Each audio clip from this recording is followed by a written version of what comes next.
Today I have a video contact about fried terkuon. À bạn này. Làm được tích chưa không? Đấy. Cắt chụp pi vào này. Đi thôi. Ừ, chụp pi vào này. Còn đây mới không? Ừ. Đúng rồi. Thế tí tiết cái khét nó. Ờ. Làm tiếp bằng nó, làm tiếp bằng cho chết đi sang. Cô lộ, cho mọi chul cô lộ. Làm đấy nè. Tới. Hãy liền với màn tặng lên đấy. Nhưng mà thừa đi. Có đang hơi à? Ừ.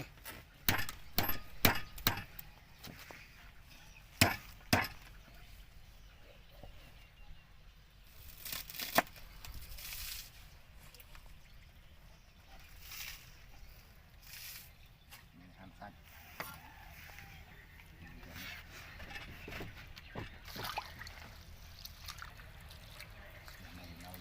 Cái xe chứ nằm lỗ đã. À nó ní tặng nố mà. Vậy liền xe tặng đã khơi tặng nố mà. Chứ đấy. Ừ. Mày lấy cái lỗ tí bông. Chụp cái lỗ với tí chứ. Đâm bay cái mày với.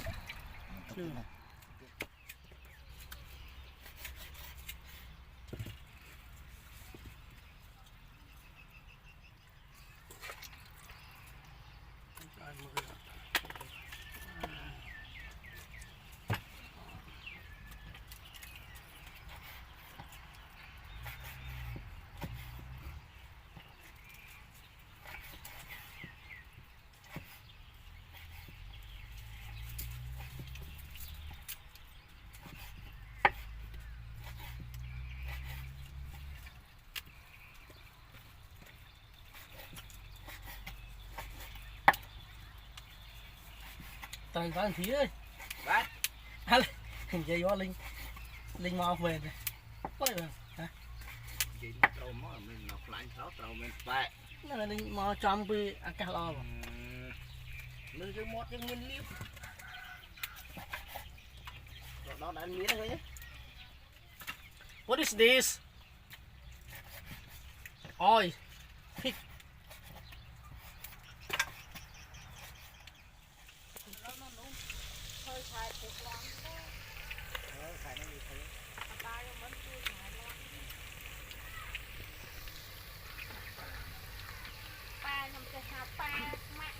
Cái là phải có bó đây. Cái phải có bó. Cái bó mình chắc định nữa đây. À ba mạ định nữa đây. Ba phúc. À mạ định nữa đây. Bột này. Con bó. Cái này thu này. Để thu nó đông nát. Lại có đôi cái điện.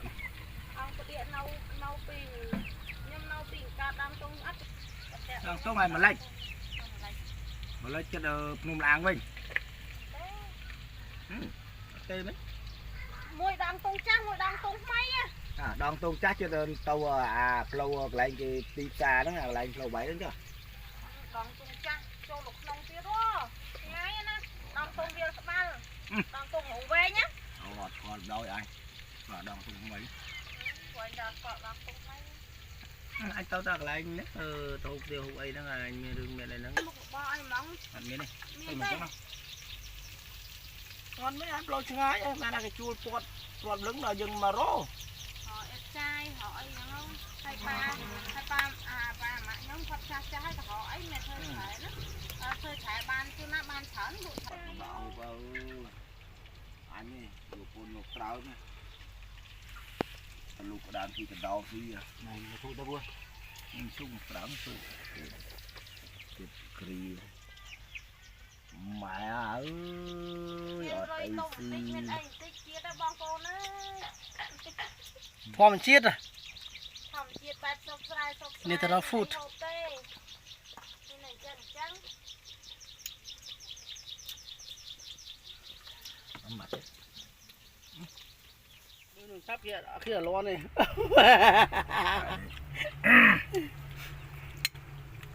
còn mình phải chân Lon.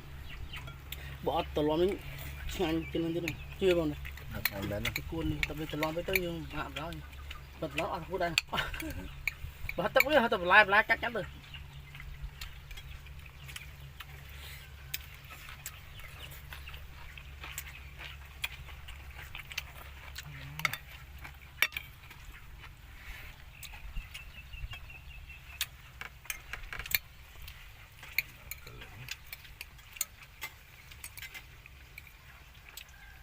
Stay Z people live in this country and eating show with them so very delicious.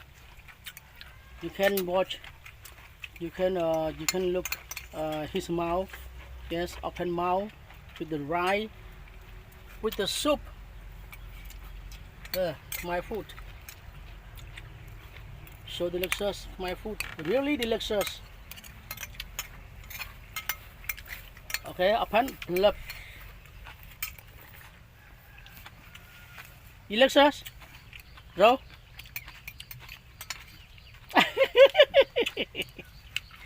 How? Like the wall, busy eating. He can't speak easy with your food.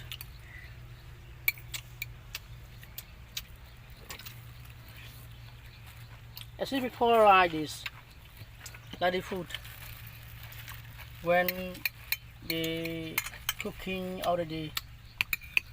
Lâu à? Đã tính.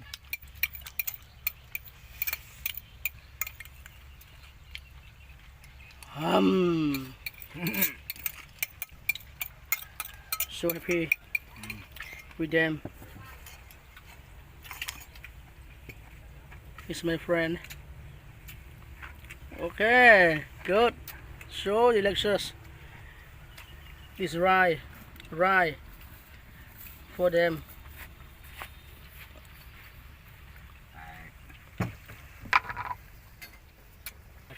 She is a chef. She is a chef. Đâu cái hôi đi bao nhiêu á. Ủa đã nó đừng đuôi nhé. Ở chợ đấy. Đuôi ấy. Ở đây chúng đã phải mấy giờ chờ đuôi á, tập giờ dưới đấy. What is this? Phải nhà dưới ngay mình. Ôi. Đâu phải đuôi mà. Bây giờ lùi lại như vậy. Nó là lùi nó. Đuôi nó rồi còn lại bọc phì cái gì á. Cái này cái này. Thằng mấy con chả. Chả nhiều ạ.